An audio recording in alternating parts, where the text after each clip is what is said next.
नमस्कार प्रेक्षकांनो.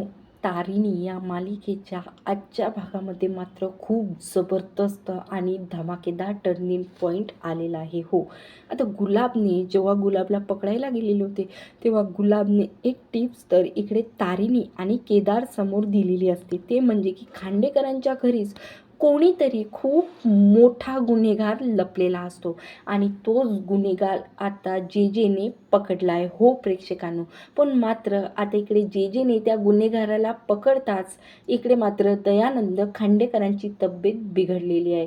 कारण अगोदर मुलाला आणि बायको आता गुन्हेगाराच्या कटघरात उभी असताना मात्र इकडे दयानंद खांडेकर खचून गेलेला आहे आणि खांडेकरांच्या घरी मात्र भरभरून असं वादळग्रस्त आता वारं आलेलं आहे. हो, इकडे मात्र खांडेकरांच्या घरी खूप मोठा संकट आता आलेला आहे या युवराज आणि पद्मिनीमुळे. खरंच सविस्तर आता काय घडलेलं आहे, असं काय जेच्या हाती पुरावा लागलेला आहे जेणेकरून आता जेने खरंच सिद्ध केलेलं आहे का की पद्मिनीच ही खूप मोठी गुन्हेगार आहे, युवराजशी तिने हात मिळवणी केलेली आहे, हे सविस्तर आपण या व्हिडिओद्वारे पाहणार आहोत.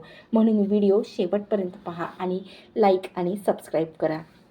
जेव्हा आता जे मॅडमशी काहीही कॉन्टॅक्ट होत नाही म्हणून आता तारिणी स्वतःचं फेस कवर करत आणि पूर्ण लुक स्वतःचा चेंज करत पोलीस स्टेशनमध्ये जाते, तेव्हा आता जे मॅडमच्या हाती खूप मोठा पुरावा लागलेला असतो. तेव्हा आता ती जे मॅडम समोर जाते आणि म्हणते की मी तारिणी आहे आणि मला तुमच्याशी बोलायचं आहे मॅडम. तेव्हा आता इकडे लगेच मॅडम जे मॅडम बोलते, तू कशाला आली तर तुला माहिती आहे ना बाहेर मीडिया आहे आणि मीडियाच्या हाती जर तू लागली ना तर तुझ्या घरी पुन्हा वादळ होणार आहे.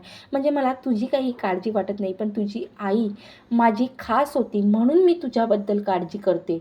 त्यावर आता इकडे तारिणी बोलते की मॅडम, तुम्ही जे पाऊल उचललं ना त्याच्याबद्दल माझ्या घरात खूप मोठा वाद चाललेला आहे आणि खरंच तुमचं आता नेक्स्ट मुवमेंट काय असणार आहे हे जाणून घेण्यासाठीच मी इथं आलेली आहे. मला तुम्ही सांगणार का मॅडम? त्यावर आता जे बोलते, न सांगायला काय झालं, आता मी पुन्हा इकडे खांडेकरांच्या घरी मात्र रेड मारणार आहे. त्यावर आता इकडे आता असं बोलल्यावरती तारिणीच्या हातपाय थरथरायला लागतात आणि बोलते की मॅडम काय बोलता तुम्ही पुन्हा, आणि खांडेकरांच्या घरी का बरं रेड मारणार आहात तुम्ही? त्यावर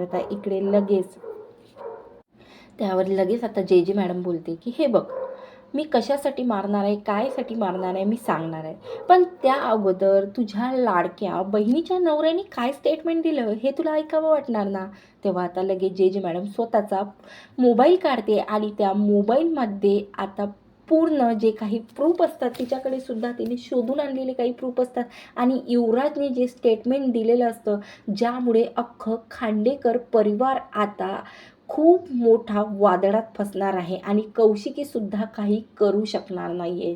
तर इकडे मात्र आता युवराजच्या मोबाईलमध्ये जे मॅडमच्या मोबाईलमध्ये इकडे तारिणी आता ते स्टेटमेंट बघते की हो, माझा त्याने कबूल केलेलं असतं स्वतःचा गुन्हा की त्याचा युवराजशी हात मिळवणी होती आणि तो युवराज गुलाबसाठी काम करत होता आणि गुलाबच त्याचा बॉस होता.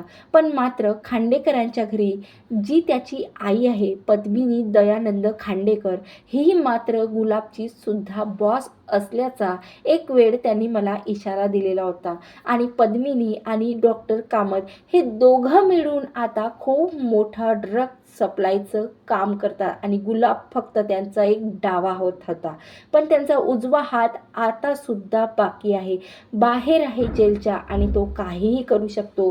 त्या दिवशी सुद्धा जे म्हणजे तुमची टीम रेड मारण्यासाठी गेलेले होते तेच माझ्या आईनेच प्लॅन केलेला होता डॉक्टर कामदाशी मिळून. तेव्हा मात्र आता असं युवराजच्या तोंडून वादळग्रस्त स्टेटमेंट ऐकल्यावरती मात्र खूप मोठं संकट आता खांडेकरांच्या घरी येतंय हे तारिणीला समजलेलं असतं. पण आता इकडे लगेच तारिणी बोलते की पण मॅडम, युवराजच्या एवढ्या बोलण्यावरून तुम्ही सरळ या दोघांना अटक करणार आहे का? जे मॅडम बोलते की अटक करता म्हणजे काय, निघाले होते मी अटक करण्यासाठी, रेड मारण्यासाठी आणि तेवढ्यातच तू आली बघ. म्हणून तुला सांगते, एक पोलीस ऑफिसर म्हणून माझं कर्तव्य मी केलं, तुला दाखवलं. पण आता मात्र तुझं ते फॅमिली आहे म्हणून माझ्या आडोशाला तू येऊ नको.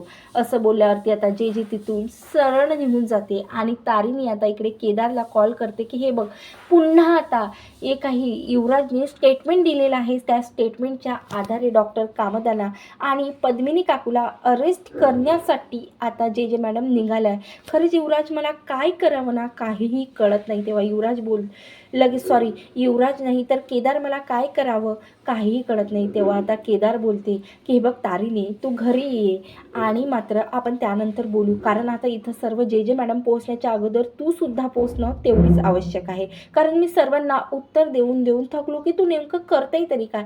त्यावर आता लगेच इकडे तारीनी लगेच खांडेकरांच्या घरी जाण्यासाठी निघते.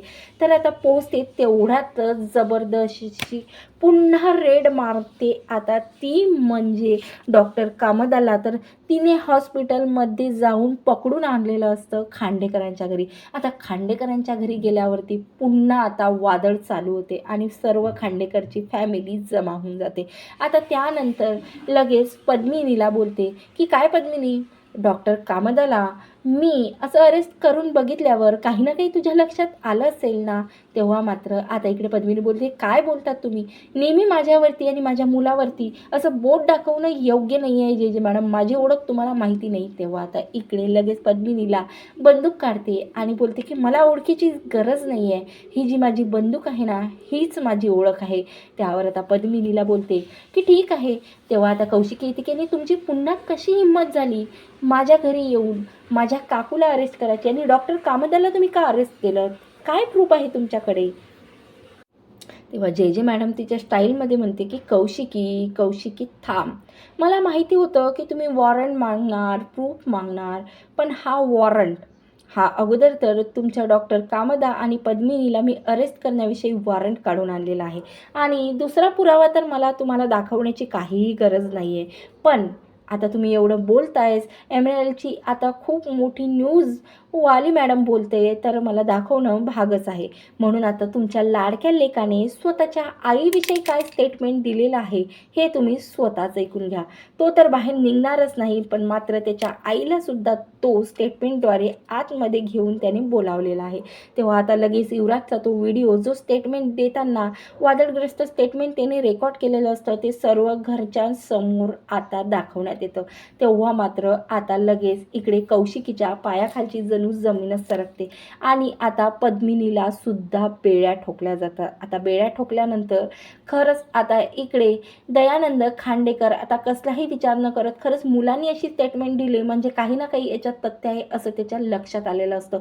म्हणून आता दया काकाची तब्येत मात्र ठीक नसते तरी सुद्धा आता पद्मिनीच्या समोर येतात आणि बोलतात की हेच काय ग, मुलानं केलं म्हणून काय झालं, आईच तर खूप मोठी क्रिमिनल आहे आणि या डॉक्टर कामदासोबत मिळून काय काम होतं ग तुला. अगं आपल्याकडे खूप पैसा आहे, एवढं आपलं नाव आहे आणि तू ते सुद्धा जपू शकलं नाही. खरंच तू असं का केलं पद्मिनी. तेव्हा आता लगेच दया काका पद्मिनीच्या जबरदस्त अशी कानाखाली मारता.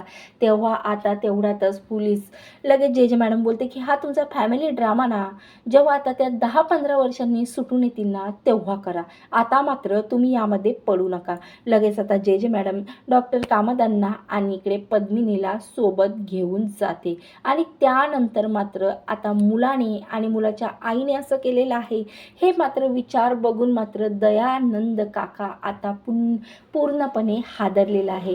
त्यांच्या आता मात्र छातीमध्ये दुखायला लागतं आणि तेवढ्यातच आता कौशिकी पाणी घेऊन येते आणि काका सावरा, आपण करूया ना काहीतरी, आता संशयित म्हणूनच घेऊन गेलेले होते ना सर्वांना, तुम्ही तरी समजदार ना काका, स्वतःला सांभाळा. तेव्हा अचानकपणे आता इकडे दयानंद खांडेकरांची सुद्धा तब्येत बिघडलेली असते. अशा प्रकारे आता खांडेकरांच्या घरी खूप मोठं वादळ आलेलं असतं आणि या वादळाला मात्र तारिणी आणि केदार कसे समोर जातात हे पाहणं खूपच रंजक असणार आहे. म्हणून तारिणी मालिकेचे असेच एपिसोड बघण्यासाठी माझ्या चॅनलला आत्ताच सबस्क्राईब करा, आवडल्यास लाईक करा. धन्यवाद. जय गजानन.